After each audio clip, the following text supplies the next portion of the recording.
Good afternoon, everybody. My name is Karen Bowles. I'm with the Virginia Early Childhood Foundation, and I would like to welcome you to today's briefing on CARES 3 grants and COVID-19 vaccinations. Before we get started today, I'd like to go over a few items so you know how to participate in today's event. When you joined the webinar, you selected to join either by phone or computer audio. If for any reason you would like to change your selection, you can do so by accessing your audio pane in your control panel. This webinar is also being recorded. All participants are placed on mute for quality assurance. You will have the opportunity to submit text questions to the presenters by typing your questions into the questions pane, also located on the control panel. You may send in your questions at any time. We will collect your questions and address them to the presenters at the end of each presentation. I would now like to turn it over to Kathy Glazer, the ECF President. Thank you. Thanks so much, Karen, and welcome to everyone to our webinar today. It's our first of the 2021 year, so I just want to start by wishing all of you a happy, healthy, hopefully more peaceful 2021 as we move forward. Glad to have a chance to be with you all today and to learn more information about some topics that I think are of great interest to you. Let me just run through the agenda. First, we'll hear from Jessica Silva, who will give us more information about the CARES 3 grant applications and the deadline that has recently been extended. Then we have a little bit of a change in plans. We had planned to welcome Danny Avula to present some information about the state's immunization vaccination process and the relevance to child care providers and the child care industry. He learned late in the day yesterday that he was needed this afternoon at a press conference with the governor about that statewide rollout, and so he was kind enough to spend part of his evening with me last night recording a message for you all today. So we'll hear that recorded message, and then we'll hear about a terrific new resource from Jacqueline Powers with Child Care Aware of Virginia. And so with that, I think that I will ask you, Tracy, to take us to the next slide. And I will welcome Jessica Silva, who's a licensing administrator with the Virginia Department of Social Services and has just been a real trooper and a real advocate in administering this program. Jessica, welcome. Thank you so much, Kathy, for that kind introduction and for allowing me to be here today and share what I hope will be helpful information to all of you on the call. As Kathy said, my name is Jessica Silva, and I'm a licensing administrator with the department under the Division of Licensing Programs. I've been with the department for over 15 years, working directly with child care providers. And though I've seen a lot of changes over the years, I certainly would have never expected that child care providers would be facing the challenges that you are today. Next slide, please. On behalf of the department, I cannot thank you enough for the work that you do and the sacrifices that you're making during this state of emergency. So please accept my sincere thank you. Next slide, please. I'm excited to be here today to talk about the CARES 3 grant for child care providers. As you all know, when our lives drastically changed last year and our nation as a whole began sheltering in place, the government and your communities asked you as child care providers to continue to be the champions that we know you to be and remain open during these very challenging and scary times. You've risen to that challenge, taking on more stress than probably ever before, making those difficult decisions of how to remain open while keeping your children, their families, your staff, and their families safe, incurring additional expenses for PPE supplies, cleaning supplies, additional staffing, health supplies, hotspots and broadband internet for school-age children learning remotely. The list just goes on and on. We recognize the sacrifices that you've made and the financial strains that you're facing in an effort to stay open and provide care. Because of that, the federal government approved funding to improve incentive grants through the Corona Aid Coronavirus Aid, Relief, and Economic Security Act, also known as CARE Act, in order to help providers remain open. The CARES grant funds are meant to help you cover costs of COVID-related expenses and recover lost revenue. The Virginia Department of Social Services is leading the administration of this grant. We've already been able to offer 2 rounds of funding previously, and we're currently in the 3rd round now. Next slide, please. I do want to note that the deadline for the CARES 1 grant was June 30th, 2020, and the CARES 2 grant deadline was August 19th, 2020. The funding for the previous rounds of grants has been exhausted, and we are unable to accept any additional CARES 1 or CARES 2 applications at this time. We are, however, still accepting CARES 3 grant applications if your program has not already been awarded a CARES 3 grant. Applications for programs that have not already received a CARES 3 grant began being accepted January 4th, 2021, and we were able to extend that deadline, so they will be accepted through 5 p.m. on Friday, January 22nd. New applications will not be accepted after the application window closes, so it is important that you submit your application prior to 5 p.m. on January 22nd. Please only submit 1 application per facility. And do note that if you were already awarded a CARES 3 grant, you should not submit an application.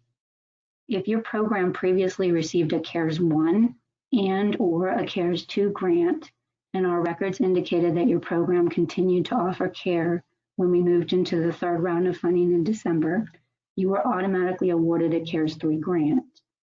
You should have received an award letter via email in December.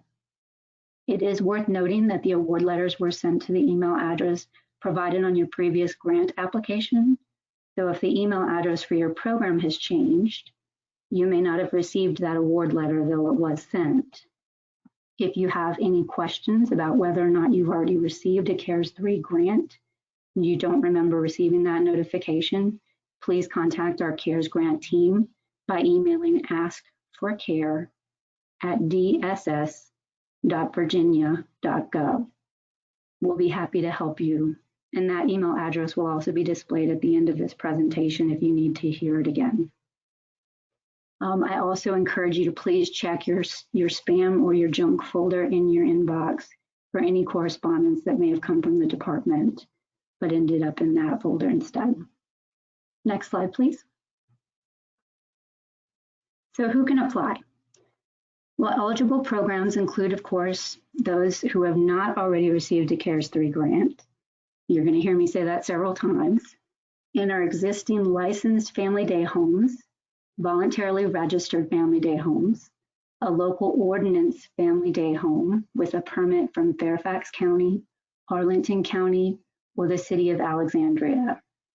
Unlicensed homes that are approved subsidy vendors through the Department of Social Services, unlicensed child day centers that are approved subsidy vendors through the department, licensed child day centers, religiously exempt child day centers, certified preschools, and the 1 licensed family day system that we have in the state of Virginia. Individual family day system homes are not eligible. Instead, you'll want to contact your family day system with regards to the CARES 3 grant and how funds will be distributed.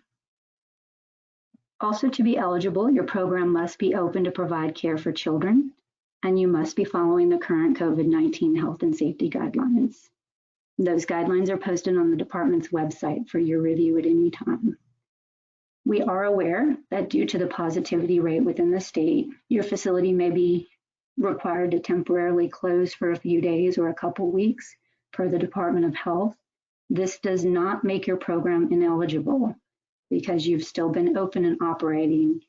So if you just have to close briefly due to exposure or affirmed cases, please know that you are still eligible for this grant. Next slide, please.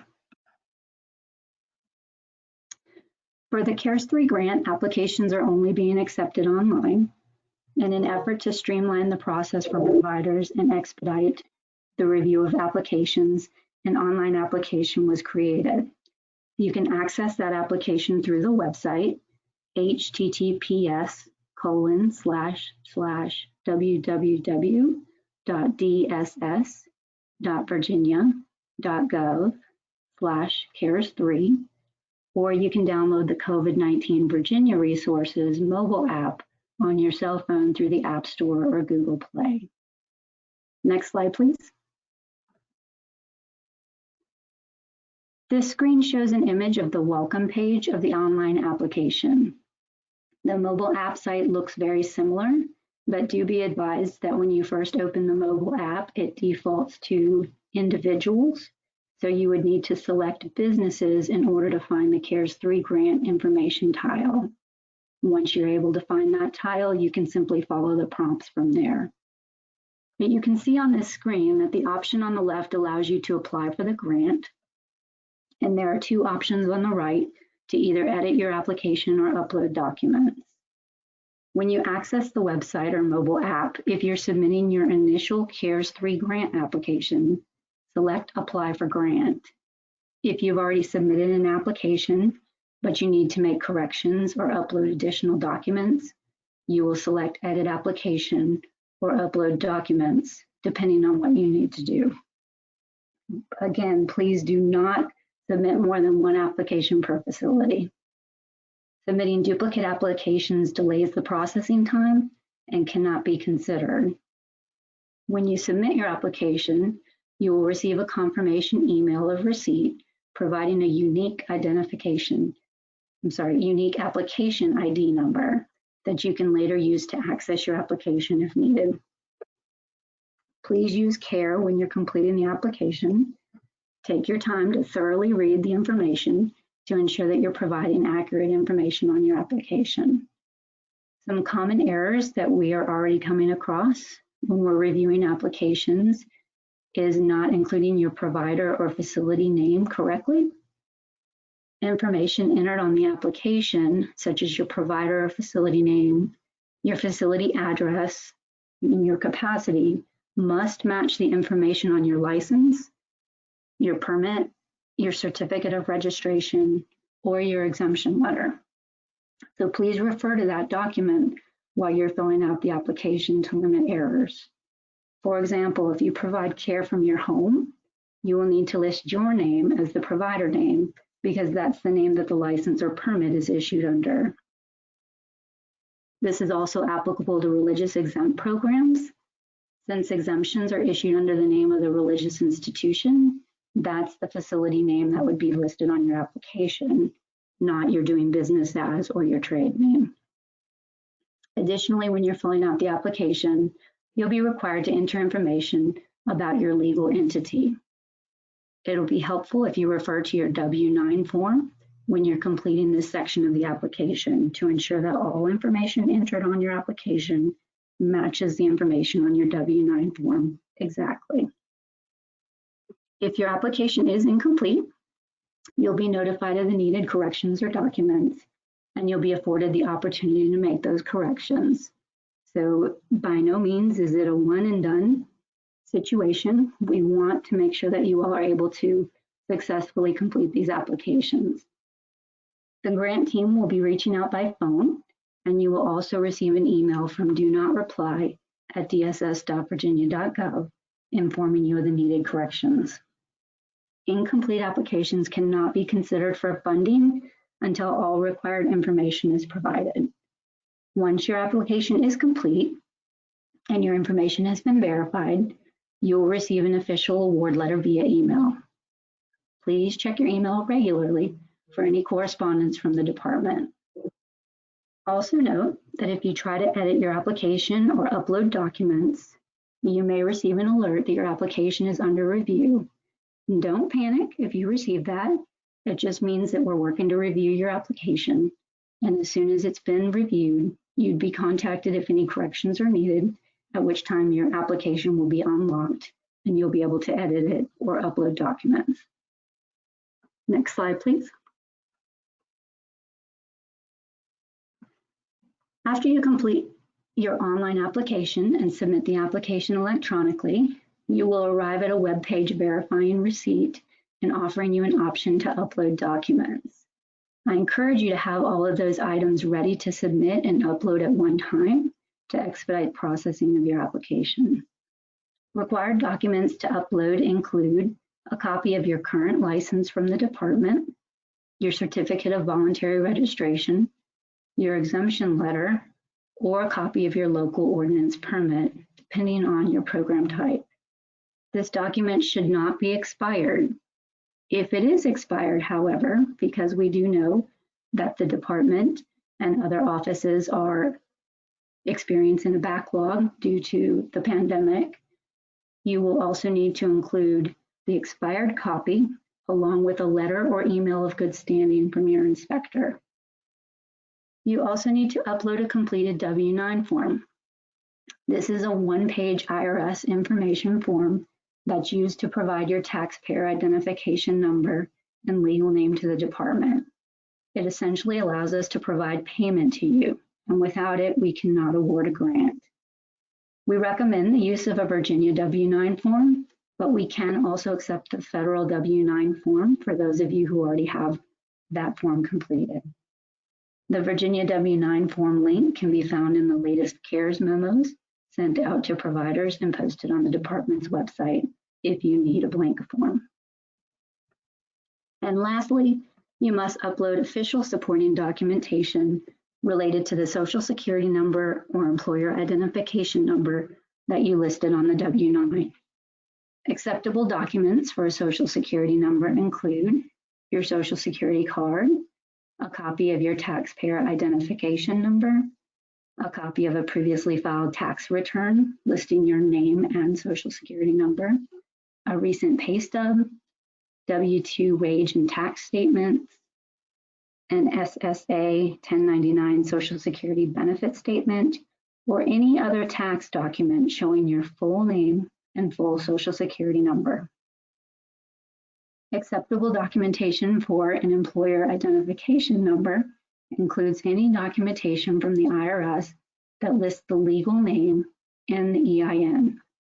A computer-generated notice issued by the IRS showing your legal name and EIN. Documentation from your bank, if the EIN was used to open an account, or a copy of a previously filed tax return using the existing entity.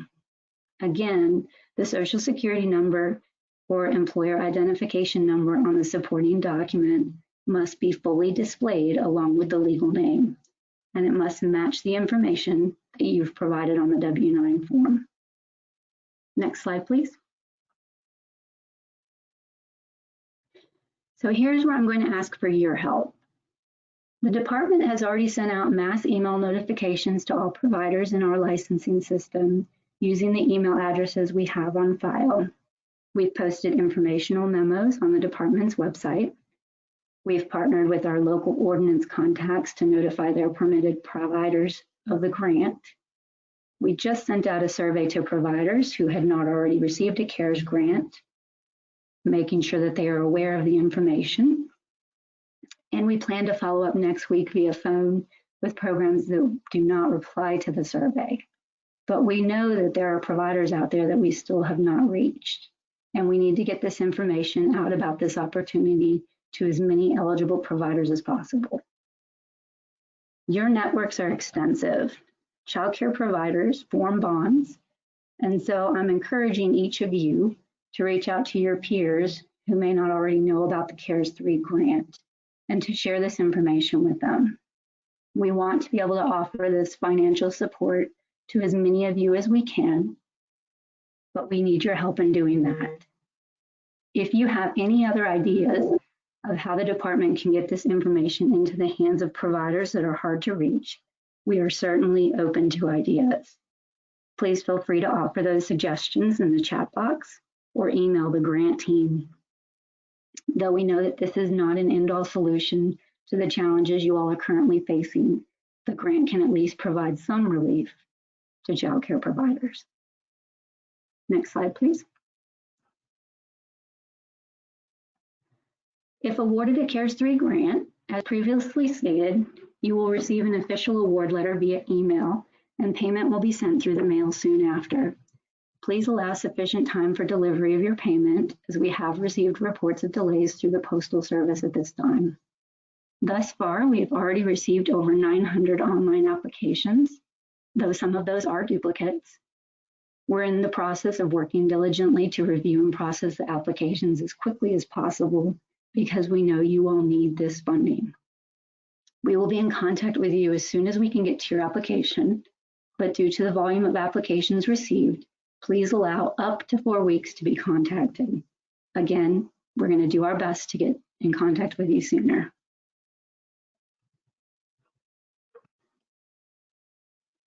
If you have any questions related to the CARES grant, please email the grant team at askforcare@dss.virginia.gov.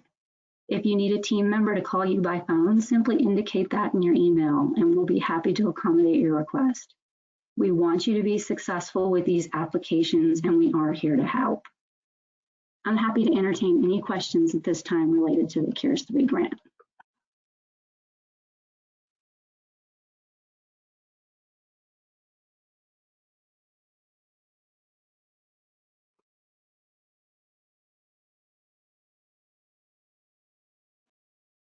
Thank you, Thank you. Jessica. Kathy? Yeah, thanks so much, Jessica. I appreciate all of the good information. And I'm just looking through the many questions that have come forward. Some of these, I think, are asking questions that we'll ask you to reconfirm. I know sometimes it can be a little bit confusing and we need to hear things more than once. So would you also, if you haven't already, maybe type the Ask for Care email in the chat box so folks can see that written out and make sure and record that if they have questions. That would be terrific. Thank you. And then we have a number of questions. So here we go, Jessica. Will there be additional grants for providers after CARES 3 grant? Do you anticipate additional rounds in the future? That's a great question and one that I figured would be coming up. We are aware that the federal government approved additional funding for childcare providers at the end of December, but we have not yet heard what funds may be coming to the state of Virginia or how we will be able to use those and distribute them. However, if we are able to offer a 4th round of funding, we will certainly let providers know just as soon as possible. Excellent. Inquiring minds want to know. And Jessica, at times you've mentioned the award letter, and one of our attendees is wondering what is meant by the award letter. So an award letter is an official document that they will receive by email, just confirming that their program has been awarded a CARES 3 grant, and it will share the award amount with them in that. So they'll have that for their official documentation. Great. Someone's asking how they can find out if they're eligible for the grant. Is there a place where they can go where the instructions are provided clearly? Absolutely. If you go onto our department's website, which is www.dss.virginia.gov, and that does have to be spelled out, then you can access this information about the child care grant. There are memos posted there for child care programs, and it contains the instructions and eligibility requirements. And if you have any trouble finding that, you can also email that askforcare@dss.virginia.gov, and we'd be happy to provide the guidance document to you. Thank you. Let's see, do religiously exempt programs have to be subsidy vendors to apply?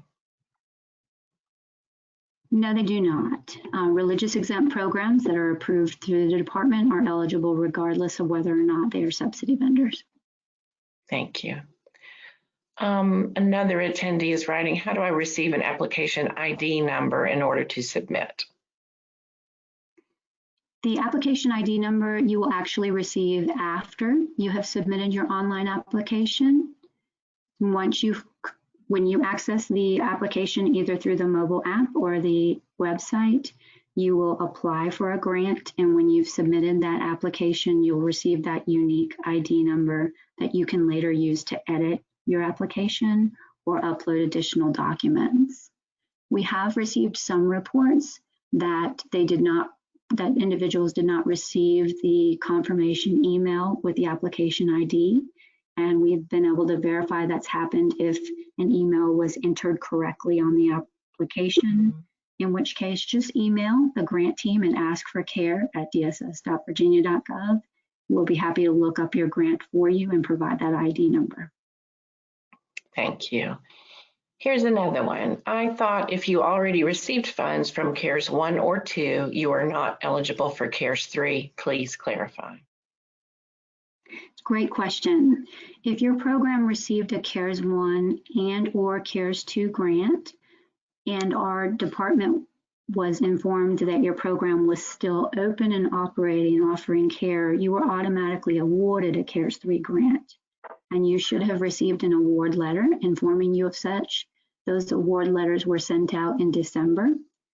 If you did not receive that or you don't recall receiving that, please email our grant team and we will be able to look to see if your program was automatically awarded a grant. If you were not, you will want to apply. But if you already have been awarded a CARES 3 grant, you will not want to apply. Have you sent out the CARES 3 grant checks yet?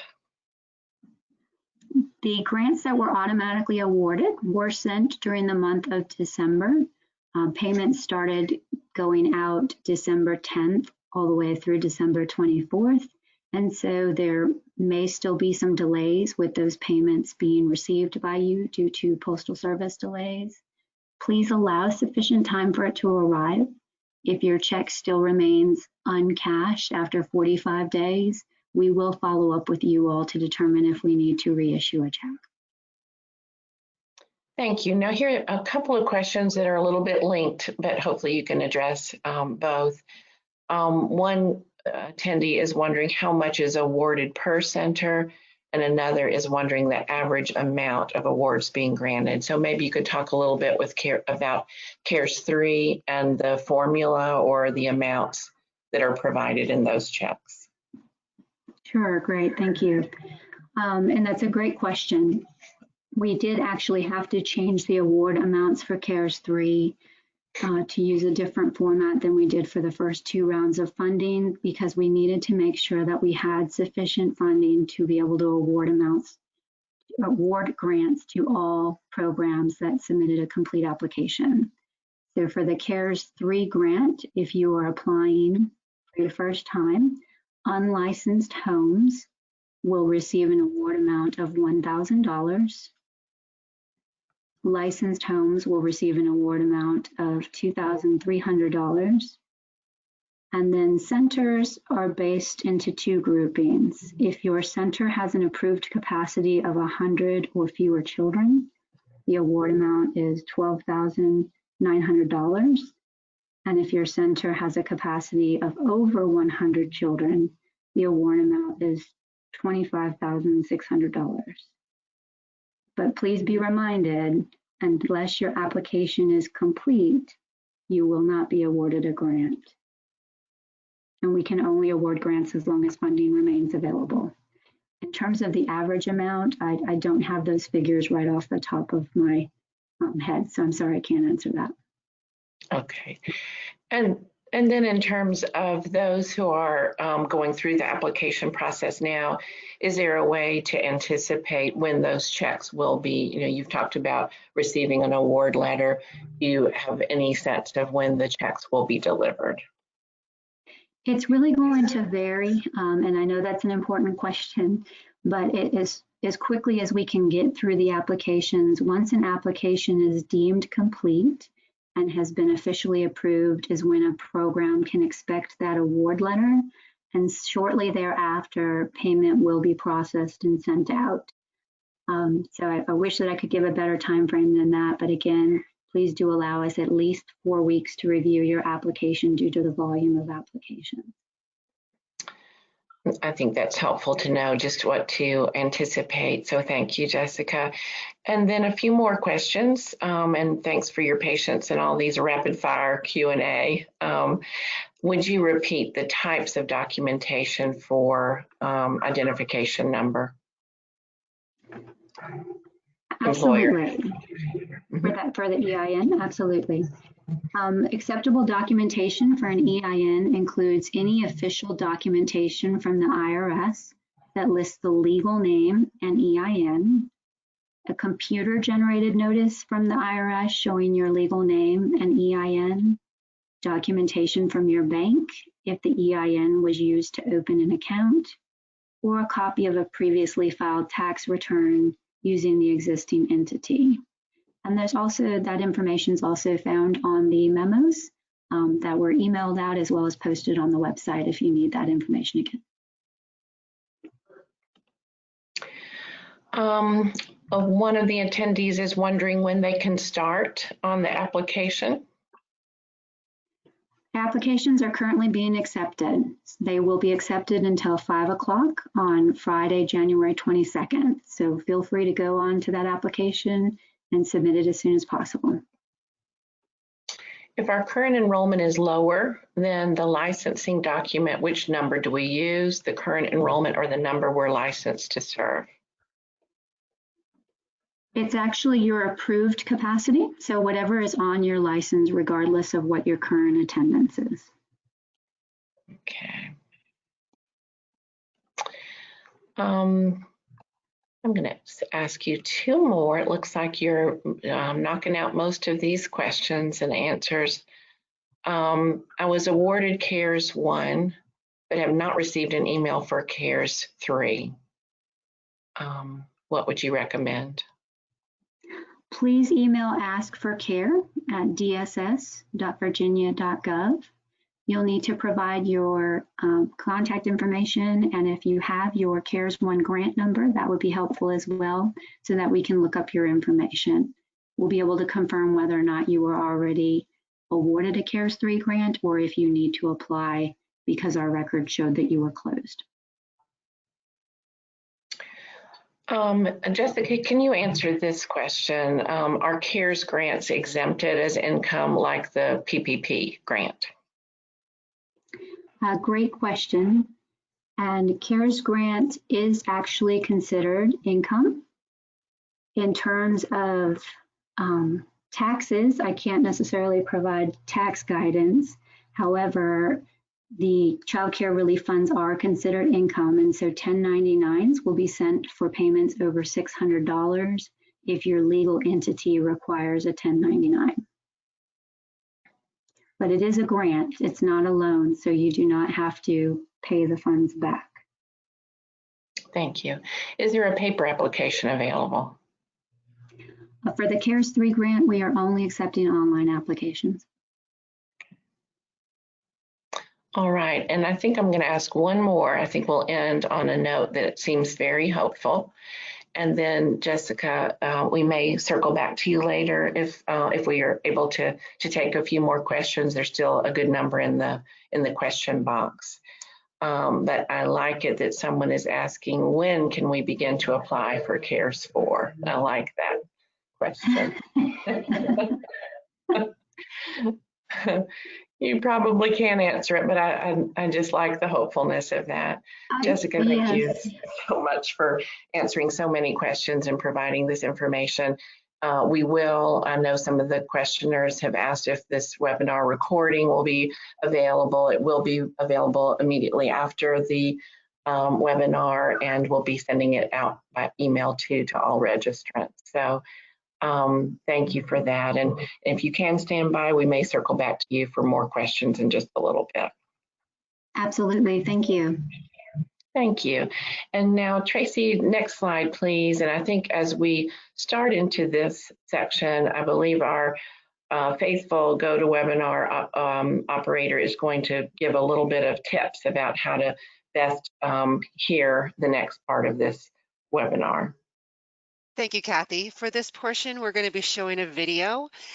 If you are listening using your phone, you will also need to go to your computer and turn up your computer speakers for the video. For those that are just listening through your computer speakers, you don't need to do anything, although you also may need to turn up the computer speakers, the volume. If you are noticing the video is a little slow or delayed, please close down any other computer programs or applications you have running. Thank you. And with that, I'll start the video.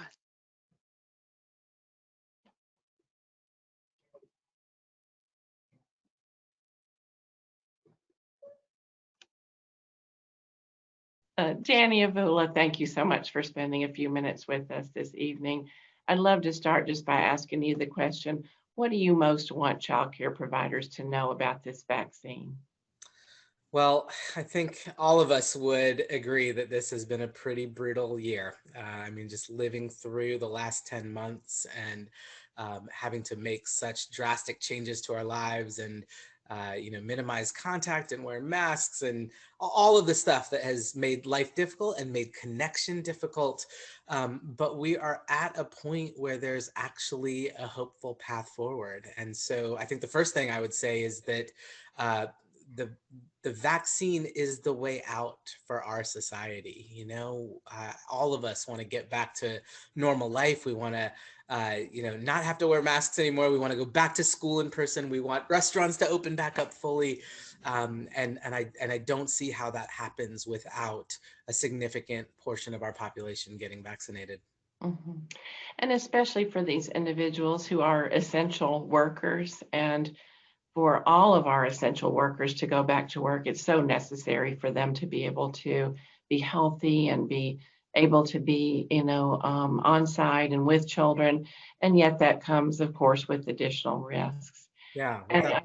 I wonder if you can, go ahead. Yeah, I mean, I would first just say thank you to all of you who have been working in this space and doing it with just the nervousness that you may contract COVID or you may bring COVID into the workplace and potentially transmit it to somebody. I know that that has been a heavy burden for so many of you who are showing up to work every day, who are taking care of kids every day so that other parents can go to work. Society couldn't happen without you. So let me first say that how much gratitude I and really all of us have for the work that you all have continued to do through this pandemic. I think again, even more so, the reason for hope, that anxiety that you all have been living with, that the concern about potentially contracting or spreading COVID, that can be resolved with the vaccine. And I also recognize that a lot of people are hesitant about the vaccine. It was developed very quickly as compared to previous vaccines, and there's a lot of big questions about what does that mean? Did the government take shortcuts? Was it tested appropriately? Is it safe? Is it effective? How do we know? And so happy to talk through many of those concerns, but I would say in broad brushstrokes, that the timeline of the development of COVID vaccine, um,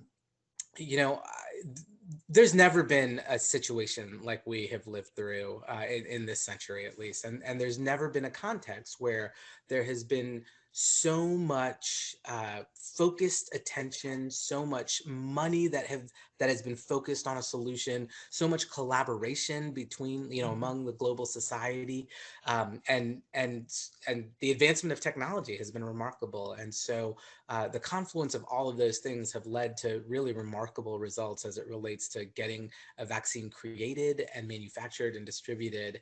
And so I think it's important for people to recognize that context, that these are really unique circumstances, and that led to us being able to do something we've never done before, which is create a vaccine in 10 months. Yeah. So it sounds like you're pretty confident that this is safe. What would you say to individuals who are asking those questions and sort of wondering, is it necessary if we're wearing our masks and doing social distancing and doing additional cleaning protocol? Is it necessary? Is it worth the risk? And what would you as a health official say? Yeah.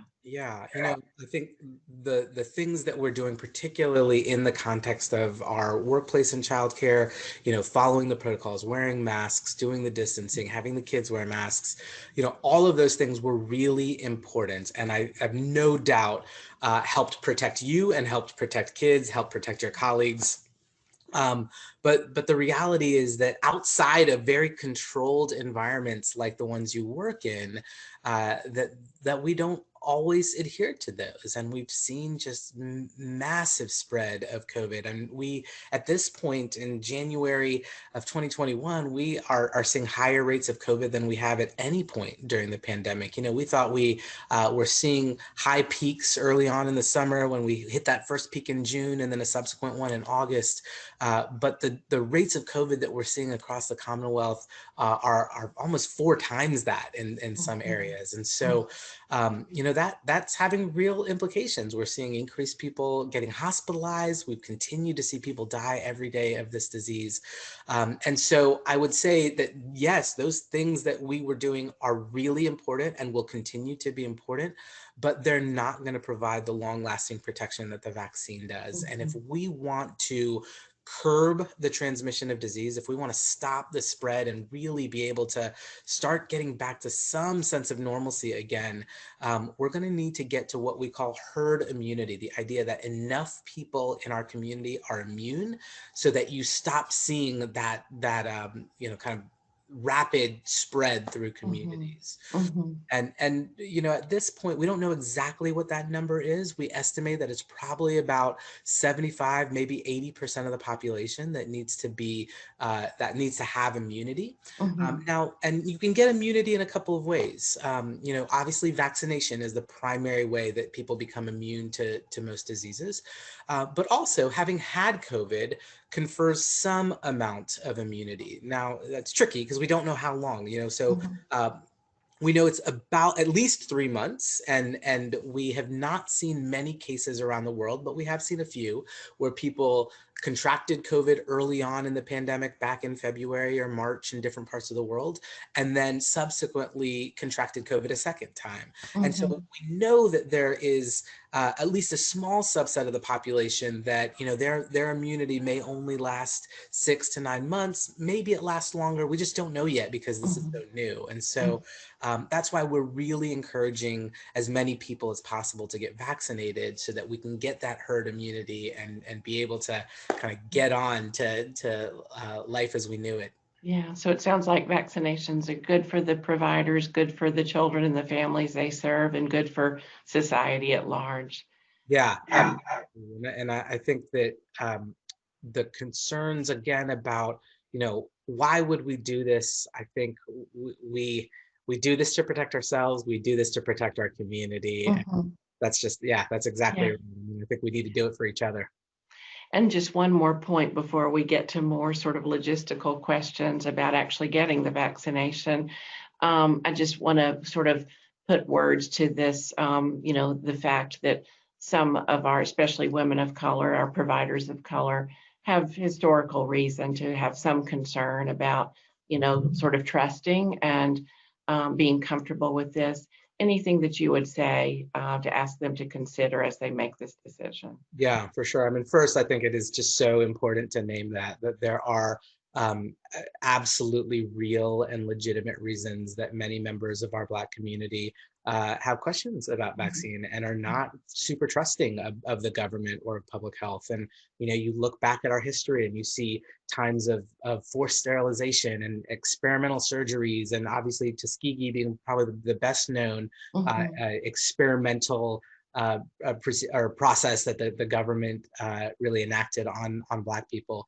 And so, our history has created a scenario where the Black community understandably is hesitant and skeptical. And so I think all I can say to that is that we have over the years put safeguards in place through the processes around clinical trials, the transparency around data, and really, the approval process that the FDA puts in to ensure that can no longer happen. And so I would encourage people first to understand that that the need for the vaccine is real and that we need as many people as possible to get vaccinated if we're going to be able to move forward. But no one's going to force you to get vaccinated. And so we really want you to do your own homework, to learn about the studies, learn how many people actually participated in trials, learn how safe they are. And we can talk about some of that now. We have two vaccines that are on the market right now, one by a company called Pfizer, another by a company called Moderna. Both of them went through trials that lasted for between 3 and 6 months. And so during those trials, the Pfizer vaccine enrolled 44,000 people in their trial. The Moderna vaccine was about 36,000. So really large scale trials with thousands and thousands of people who got the vaccine. And what we learned was two things. One, that the vaccine was incredibly effective. Both of the Moderna and Pfizer vaccines showed 95% effectiveness. That's incredible. The second thing is that they had minimal side effects. About 10% of people who got the vaccine did develop some mild side effects. So either pain at the injection site where you get your shot, or some slight fever or achiness, sometimes a headache. And those things are really common with vaccination, because what happens when you get a vaccine is that your immune system, the part of inside your cells inside your body that are fighting disease all the time, your immune system gets revved up. And when your immune system gets revved up, you start to show signs like you're fighting an infection, like that mild fever or like that achiness. And so if you get those symptoms, that's exactly what that's a good sign, because it shows that your immune system is doing what we want it to do, to build a defense against COVID. And I think it's really important to realize that, this is not a live virus vaccine. You're not injecting COVID virus into your body. The way this vaccine was designed is that they took a small piece of the RNA, the genetic material of a virus, and they inject that, and that allows your body to create the tiny little spike protein. So if any of you, probably all of you at this point, have seen a picture of the coronavirus on the news, it's that sort of sphere with all those little spikes sticking out of it.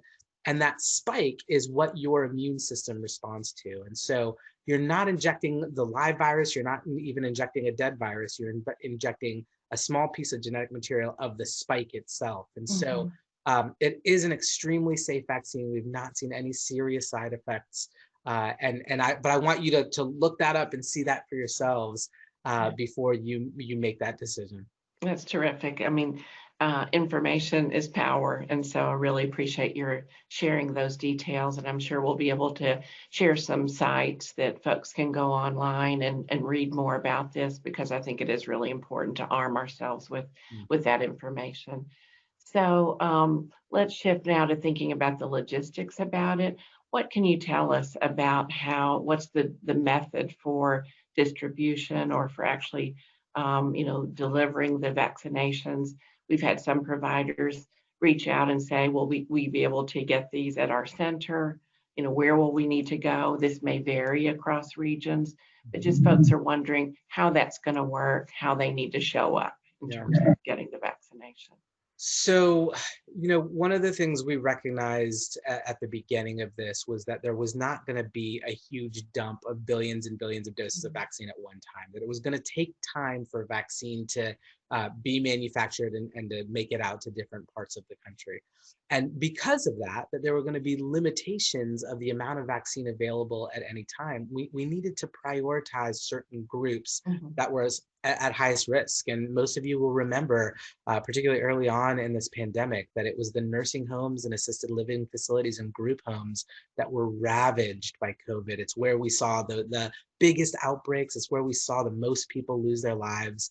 And so we needed to make sure that those residents of long-term care facilities were at the front of the list. And so not only the residents, but also the staff, because often it's the staff that may be bringing COVID into those facilities. In addition, those frontline healthcare workers, folks who are treating patients in the hospital who have COVID, who are seeing patients every day in an outpatient practice, but not just the doctors and nurses who are seeing the patients, but also the dietary workers who are bringing meals to hospitalized patients, the custodial staff in a hospital. So we really wanted to make sure that healthcare and long-term care facilities were at the front of the line to get the vaccine. After that, so that in Virginia is termed Tier 1A, and most of Virginia is working through that Tier 1A, making sure that all of those individuals get their vaccine. And many parts of Virginia are moving to Tier 1B, and that is where childcare workers fit in. So there's a number of folks who fit into Tier 1B: police, fire, teachers, childcare workers, folks who work in food service, restaurants, and grocery stores. And these are the essential workers. These are the people that our society can't operate without. And so, right now there are, like I said, many regions across the state are either in 1B or moving into 1B shortly. And so how is this going to work? So a lot of this will depend on how much vaccine is made available to the state of Virginia. We've been getting about 100,000 doses a week from the federal government. We hear on the horizon that there are many doses that the federal government has held back because it's a 2-dose vaccine. So instead of holding those reserves, they're going to release all of those at one time. So we're hoping in the next week or two that we'll see a big influx of vaccine. Now, health departments and large health systems are both working together to do large-scale mass vaccination events. And so here in the Richmond area, just yesterday, we had a vaccination event of about 800 folks. We did another one this week of about 900 folks. And so we're really scaling up our ability to do close to 1,000-person-a-day events multiple times a week. Next week, we will be moving into 1B, and we've got a bunch of vaccination clinics that are starting to get populated. The health department will be working through that 1B list in order. So we're going to focus first on police and fire, progress next to teachers and childcare workers, and kind of on down the line. And so there's a couple of options to know when you may be eligible. So one, we're going to be relying heavily on the media. So the traditional media, print media, news media, and social media.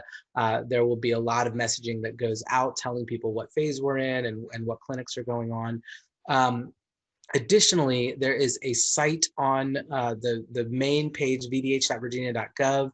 If you go to the COVID vaccine site, there's a button there that says, "Am I eligible?" You can put in all of your information, and you can select childcare worker. It'll tell you that you're in 1B, and they'll notify you when clinics that for 1B are taking effect.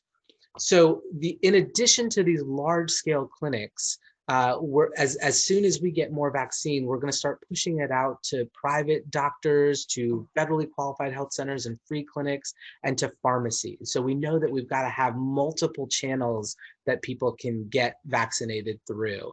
And when we start to distribute, we will list those on our health department websites. And that's the case around the state. We're asking all of our local health departments around the state to post all of the places that people can get vaccinated on their website. So there's a few different options. Just to get notified again, you can go to that vdh.virginia.gov website, and then you can always get in touch with your local health department to figure out what phase they're in and when those clinics will be available. Perfect. That's super helpful. Thank you, Danny. And, so when folks question, if I just go to my pharmacy or my doctor or one of these clinics, well, I need to show some kind of proof that this is my occupation, that I'm actually a 1B individual. Yeah, we're trying to make the process of vaccination as least restrictive as possible. Like, we really don't want to create barriers for the pharmacies or for these mass vaccination clinics to have to require any kind of identification. And that's why, as the health departments do the large scale mass vaccination clinics, they're really kind of working with the schools, for example, or they're working with the police to set up those large scale clinics. Now, because childcare workers are much more distributed, we will have clinics that are dedicated for childcare workers, and we'll get the word out through organizations like VCF and the YMCA and some of the other large networks of childcare providers. So I guess stay tuned for those announcements, and then also check the local health department websites to know if you've got to go, like what pharmacies or what providers in your community. But to the question, we really will not be requiring any proof of employment so that you can get vaccinated. Good. Well, I just really appreciate that priority to kind of reduce barriers and just facilitate an easy process. I think that's a terrific way to handle it. I want to bring this to a close. So just a couple of questions left for you, Danny. Are there things that you feel like the department and both at the state level and at the regional levels are doing in particular to make sure that the information is provided in different languages and in ways that is, really accessible for folks who may not have English as their first language or, different populations of individuals? Yeah, we do. There's a lot of segments of our community that the traditional ways are not going to work for. And for example, the online tool is not really going to work that well for people who are 75 and over. Not a lot of them have email addresses, and a smaller portion of them have online access or are going to websites easily. So we do know that we have to push things out in different ways. And there are many of the materials are being translated into the large language groups that we know are here in the Commonwealth. We also are working with some of our, different representatives of like the Asian American group and the Hispanic Chamber and others like that to get information out. So I think there's always room for improvement. And I think if there are any channels that you all can think of that we need to be getting information out through and translated into different languages, we need to hear that.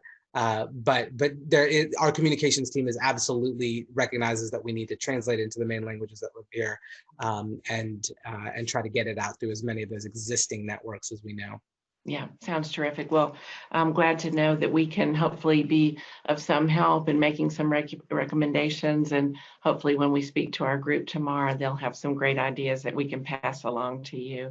Great. Danny, thank you for taking time. We'll miss you tomorrow, but thank you for the work you're doing on top of your already important and busy day job.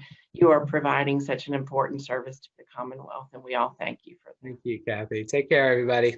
All right, take care.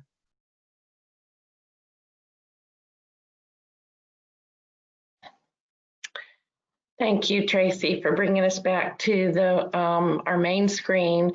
It was so generous of Danny to spend his evening recording that message for you all. He was really regretful that he was not able to be with you and to be able to be here and answer your questions in person, or on the screen. But he sends his best regards and thanks for all the work that you do. As I was looking at the questions that came through on the question box, his comments actually addressed most of those questions and provided answers, and or the website that is provided for you in the chat box, www.vdh.virginia.gov/COVID-19 vaccine. It has a great deal of information, tells information about the rollout of the different phases.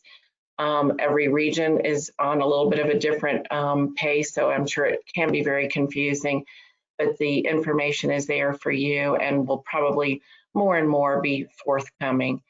I think that it also would be terrific because he was so welcoming of additional questions and ideas, that if you have specific suggestions that you would like for the team that's rolling out the vaccinations to know, that would make things would facilitate the process for child care providers, please send us a note, info@vecf.org, and we'll put those together and make sure that we get that to the Department of Health and to Annie's attention, and make sure that your ideas get right to him. VECF, info@vecf.org. Karen, maybe you can type that into the box for us. Thank you. And with that, I think, Tracy, I'll ask you to move to the next slide. We are very happy to have Jacqueline Powers with us today, and she's with Child Care Aware of Virginia, and we're super excited to hear about a new resource that she's going to give us some details on. Jacqueline, welcome. Hi, good afternoon. Thank you guys for having me. I am very excited to tell you about our new resource for childcare providers in Virginia. So that is our new Virginia Childcare and ECE Job Hub. So we know with the pandemic, there have been a lot of staffing shortages, both with programs who have lost employees that they are trying to recover so that they can maintain, at their highest capacity possible, as well as individuals who have lost their jobs and are actively searching for available positions in the early childhood field. So this resource is going to assist both of those groups of people. If you are interested in searching for a job, that is always free, and you can just go directly to vachildcarejobs.com and you can see the entire list of available positions. You can click directly on the job posting that is available. You can fill out your application and it will go directly to the agency that is hiring. If you are a childcare program that is looking to post your open positions, you are looking to hire more people, you can go to our website, which is vachildcare.com, and there is a link at the top that just says VA Childcare and ECE Job Hub. It will have some more information about the service, and there's also a link at the bottom for an application that you will submit. Once you submit that, your account will be created, and then you will be able to go in and post your open positions. So once you post those positions, it will be posted automatically to our job hub at the vachildcarejobs.com URL, and it will also be pushed out to 8 other different job posting platforms. So Indeed, Google, those big searches, instead of having to individually post your job on all of these platforms, if you just post it in this one, it will automatically go out to all of the others. As you start receiving applications for those jobs, you will be able to log into your platform and you can manage your applications there. So you can see all of the applications that have come in. You can add notes. So if you want your assistant director to be on there as well, you guys can view and compare. And that way you can kind of work through that process of trying to get a new fit for your program. So we did just launch this program last week and it has really taken off so far. So we do have a total of 136 agencies who have applied to post open positions. We have had 72 open early childhood positions posted on the job board. Those have been viewed over 2,400 times and 172 job applications have been submitted through the platform. So it has really taken off. It is really getting a lot of visibility. So if you are looking to share your open positions, this is a great opportunity to do so because it is going to be seen by a lot of people. And also if you are searching for a job in the field, there are currently a lot of opportunities that are live on the job board for you to be able to see. As I mentioned, it is currently free it will always be free for those who are searching for jobs, and it is currently free for those who are looking to post positions, because we do know that the pandemic has caused so many difficulties. We wanted to make sure that this resource was available to anyone who needed it. So eventually it will be tied into the Virginia Shared Services Network. There will be no additional fee outside of the regular fee for shared services. But again, that's in the future once we kind of get this staffing shortage sorted out and make sure that we can really help the early childhood workforce in Virginia to maintain at optimal capacity. So I'd love to hear any questions that you guys have about the platform. We'd love to get you up and running in there.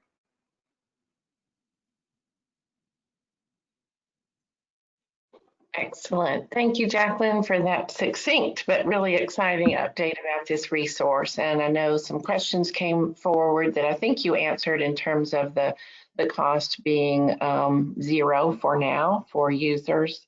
Appreciate you're getting lots of terrific, so needed, awesome. Can you search jobs based on location? If you pull it up, I'm not sure if it has a search feature. It does. It does have a search feature. It also has the location listed on the side. So if you just view all jobs, you can scroll through and you can easily see the city on the side. But there is also a search feature if you are looking for either a specific location or a specific job. Awesome. And I think some questions about, is there a different link to post jobs? Yes, I can get that in the chat box to go out directly here. It is on Childcare Aware Virginia's website as well, but I will get the direct link here in the chat box so that way you guys can go directly there. And that's just a Google form to fill out your information. And then once I receive that, I will create your account and send you an email with instructions on how to go in and post the job. Excellent. So if folks are having trouble posting the job, can they find a chat or a support on the site, or is there an email address that they can reach out to? There is customer support on the site, but they can also email me directly as well. And my email address is on our website under the Job Hub page, so they can email me directly, or there is a chat feature or just a general customer support feature for the website. Excellent, thank you. Someone just said, I've just requested an account to post jobs. Thank you for this resource. So you've got a user already based on your presentation this afternoon. Let's see. Can you tell us a little bit about the Virginia Shared Services Network that you mentioned? Yeah, absolutely. So Virginia Shared Services Network is a wonderful resource for the early childhood field. There are templates available for if you're looking for a staff handbook, if you're looking for parent handbooks, policies and procedures. It does go for the complete anything that you would need, and there are also individual policies. So if you're brand new starting a new program, it's a great place to start. Or if you're just looking to update some of your specific policies, we have seen a lot of traction, obviously, in the last 10 months with updating health and safety information. So really getting those resources that are already there, and all you have to do is put your company logo on them and change any information that's specific to your agency. There are also the job descriptions that are available, and those are linked directly into the Job Hub. So when you do go to post a position, it does pull up a complete listing that's already been pulled from the Shared Services Network. There are also lesson plan information, resources for doing events with parents, how to share information with parents, child development, challenging behaviors, just a really lot of good information out there for the early childhood field. There are also savings available. So several companies, Lakeshore, credit card processing, timesheets, things like that you're paying on an ongoing basis. A lot of those companies do have ongoing coupons in the Virginia Shared Services Network as well. And that cost is $120 per year for childcare centers. And each center can have up to 6 individual logins. And it is $60 a year for family day homes, and they can have up to 2 individual logins. Great, thank you. One of our attendees is wondering if you will be able to track retention once teachers are hired. There is nowhere in the system to track retention. There is somewhere that will tell us how many people have been hired, and that's if the programs choose to go in and mark them as hired. So we know that that number may not be completely accurate, because once you hire somebody, you may just take down the job posting and you may choose not to use the platform again until you need to post another job. But once someone is hired through the program, you can mark that in there, which would give us that data just to see the number of hires that are coming from the applications.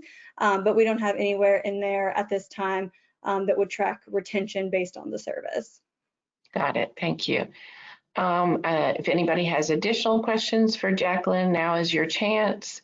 Last comment that I see here so far for you, Jacqueline, is this is so exciting. Thank you for doing this. This is a game changer. So it sounds like lots of positive response to what you've presented to us today. We'll just give it a minute more and see if anybody else has any final questions for you. Folks have asked again for the website. It is in the chat box. You can see it there. I think both the site for viewing job opportunities as well as the site for posting jobs. Well, for our website, just where it has the information about the Job Hub with my contact information at the bottom. So that might be a good link to have as well, just so you can see everything there in one place. Excellent.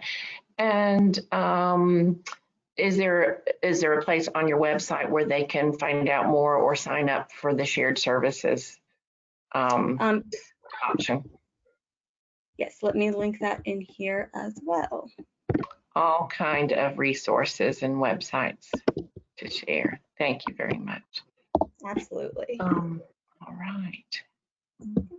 And just lots of thanks. I think you've answered all the questions. Is there screening done on the applicants that are looking for jobs?